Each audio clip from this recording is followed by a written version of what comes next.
Pour donner un cachet particulier au festival des médias, arts, sport et culture Ngambaye, les organisateurs ont mobilisé tous les Ngambaye des 4 régions du pays, à savoir les 2 Logone, la Tandjilé, le Mayo-Kébi et ceux de la diaspora. Les objectifs de ces festivals sont entre autres la promotion des valeurs culturelles Ngambaye, le renforcement de l'unité et la solidarité entre le peuple Ngambaye. La présence du Premier ministre Emmanuel Ladingar à ces manifestations de portée artistique, sportive et culturelle témoigne de l'intérêt que les plus hautes autorités du pays accordent à la politique culturelle. Le FEMASCOUN était un véritable moment de communion et de brassage entre les filles et fils de cette communauté venus des 4 coins du pays et de la diaspora. Il a permis aux participants d'aborder des thèmes aussi riches et variés tels que d'où viennent les Ngambaye, la littérature et le mariage au sein de cette communauté. Lorsque le Premier ministre Emmanuel Ladingar et la délégation qui l'accompagne étaient arrivés sur le site du village du FEMASCOUN, le chef des terres Ngambaye, Lothar Eloi, a remis au Premier ministre Emmanuel Ladingar une trousse, des couteaux de jeu avant de faire le tour des stands du village du festival. À la fin de cette visite, le chef des terres a servi de l'eau à boire au chef du gouvernement sous l'arbre à palabres selon la pure tradition Ngambaye. Le FEMASCOUN était riche en couleurs, sons et danses. Les membres du comité d'organisation de ces festivals ont invité le Premier ministre à visiter les différents stades du village du festival afin de découvrir les répertoires culturels du terroir Ngambaye. Toutes les richesses culturelles de la communauté ont été montrées au chef du gouvernement. Il s'agit de la présentation des objets d'art, les monnaies locales, les parures, les bracelets et les instruments de musique tels que le balafon, le tam-tam et les flûtes. Les danses folkloriques puisées du terroir Ngambaye, qui sont les Dala, l'Endo, l'Embaye et les Baoudaï, ont été également exécutées par les jeunes et femmes venus de différents villages Ngambaye de 4 régions du pays.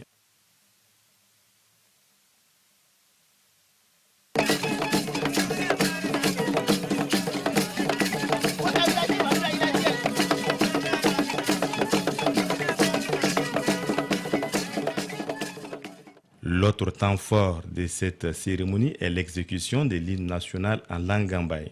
À cette occasion, le président du FEMASCOUN, Dr Gilbert Mandonouji, a demandé aux Ngambaye de s'ouvrir à d'autres communautés avant de les exhorter à cultiver la paix, l'amour du prochain, car, a-t-il souligné, la culture est un trait d'union entre les peuples. Le Premier ministre Emmanuel Ladingar s'est réjoui de l'organisation de FEMASCOUN qu'il qualifie de réussite. Le chef du gouvernement invite la communauté Ngambaye à l'unité, à la solidarité et à la cohabitation pacifique avec les autres communautés.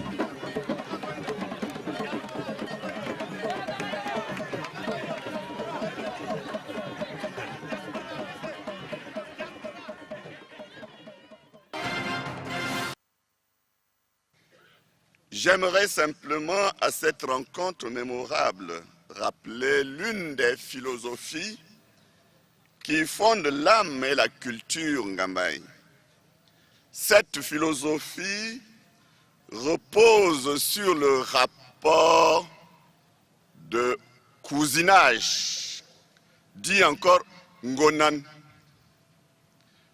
à des propos aigres, doux, qu'échangent les cousins et cousines même autour d'un mort. Ces propos font à la fois rire et pleurer. Ils sont la sublimation des notions d'unité, de solidarité, de fraternité.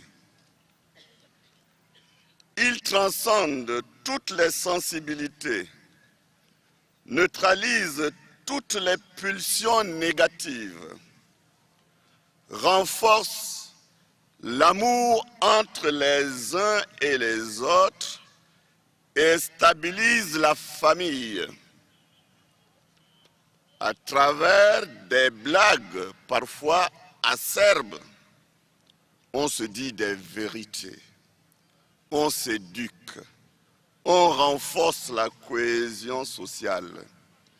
On bannit rancune et rancœur.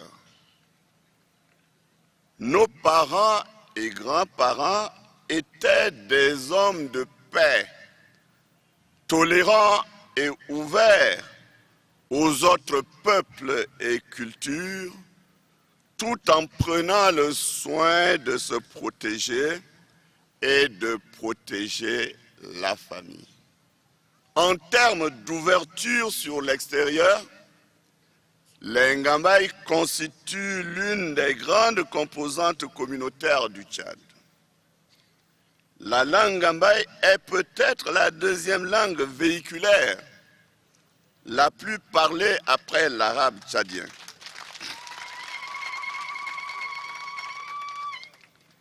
Les Ngambaï sont partout au Tchad, partagés entre 4 grandes régions. Un Ngambaï est un Ngambaï et doit se sentir frère de tout Ngambaï où qu'il soit, quelle que soit sa nationalité, tchadienne, française, nigériane, camerounaise ou autre. La décentralisation apparaît comme une réponse appropriée aux aspirations de toutes les couches sociales et permet aux populations de s'occuper de la gestion de leurs affaires. C'est dans ce sens que les ressortissants de la sous-préfecture de Bessada ont organisé la 2e édition du Forum pour le développement de la dite sous-préfecture. Bessada est le village natal du premier président de la République du Tchad, Ngarta Tombalbaye. Ce forum a pour objectif de diagnostiquer les maux qui minent la bonne marche du développement de la localité et jeter les nouvelles bases de son décollage socio-économique.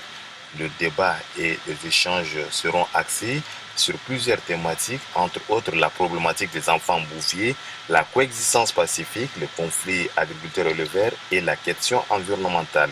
Le président du comité d'organisation de la 2e édition du Forum du développement de Bessada, Ngomibe Dinako, a souhaité la bienvenue au Premier ministre Emmanuel Nadingar et sa suite pour avoir marqué un arrêt à Bessada et échangé avec les participants au forum. Le Premier ministre Emmanuel Nadingar s'est réjoui de cette initiative qui vise à trouver des solutions aux problèmes de développement local avant de s'engager à traduire dans les faits les recommandations issues de ce forum. Le chef du gouvernement a souligné que les thèmes s'inscrivent dans la droite ligne de la politique du chef de l'État, Idriss Déby Itno. C'est pourquoi le gouvernement accorde une attention particulière aux recommandations qui seront formulées à l'issue de ces forums. C'est une initiative que nous devons féliciter. Vous êtes à votre 2e édition. Ça veut dire que vous avez fait déjà un grand pas. Je viens de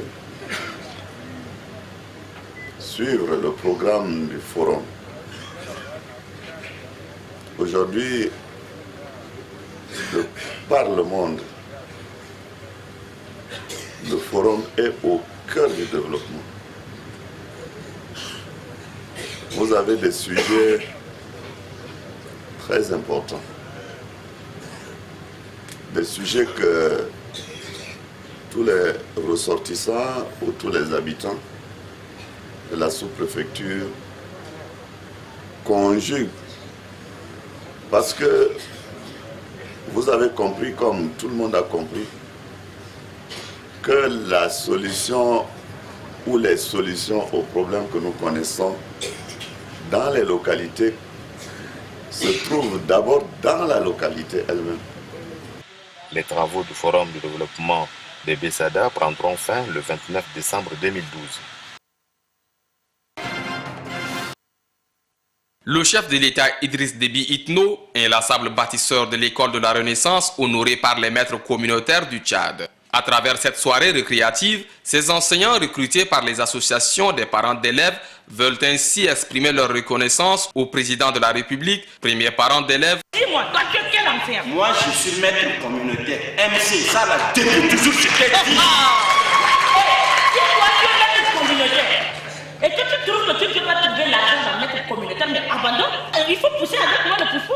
En effet, depuis des décennies, les maîtres communautaires qui constituent 67% du corps enseignant dans les écoles primaires percevaient des subsides de 30 000 francs CFA le mois. Grâce à la politique éducative éclairée du chef de l'État, président d'honneur de la Fédération africaine des parents d'élèves, ces subsides sont relevés au niveau du SMIC. Le secrétaire général de la Coordination nationale pour la défense des intérêts matériels et moraux des maîtres communautaires, Idriss Adoum Ibet, a saisi l'occasion pour dénoncer la mauvaise gestion des ressources allouées par l'État à l'Agence pour la promotion des initiatives communautaires en éducation au Tchad, APICET. Les maîtres communautaires recommandent notamment une gestion tripartite de l'APICET et l'augmentation progressive des subsides. Le chef de l'État a fait de l'éducation sa première priorité. Au nom du chef de l'État et compte tenu des recommandations que vous avez émises tout à l'heure, elles seront transmises à qui de droit le plus tôt possible. Je vous exhorte d'aller de l'avant pour pouvoir prendre en charge les enfants tchadiens qui aujourd'hui ont besoin d'une éducation de qualité. Le ministre de l'enseignement secondaire exhorte les maîtres communautaires à la sérénité pour une prochaine rentrée scolaire apaisée car ils jouent un rôle très important dans le système éducatif.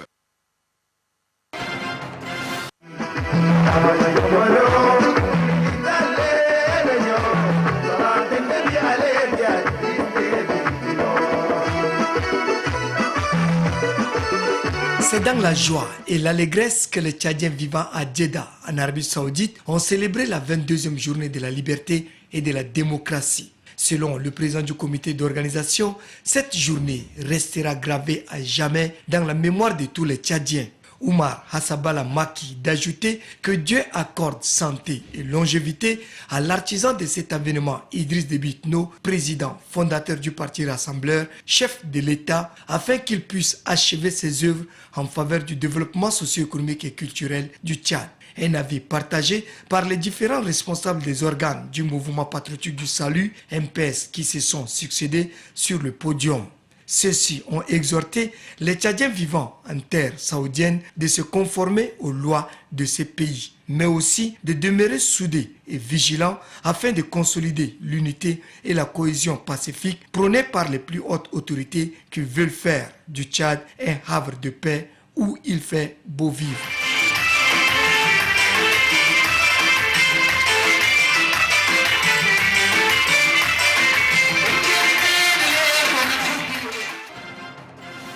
Kouba Olanga, une des localités de la région du Borkou, située dans le nord du Tchad, fait face à de nombreux défis en matière de santé maternelle et infantile. Non-respect des consultations prénatales, faible taux de planification familiale et faible taux de la prévalence contraceptive. C'est donc pour appeler à une prise de conscience que le gouverneur du Borkou, Abdoulaye Abakar, a fait le déplacement jusqu'à Kouba Olanga. Il a saisi l'occasion pour appeler les responsables des centres de santé à une bonne gestion des ambulances mises à leur disposition par le gouvernement. Après avoir écouté les uns et les autres, le gouverneur assure les différents responsables que des dispositions seront prises dans un bref délai à tous les niveaux pour le développement de la sous-préfecture.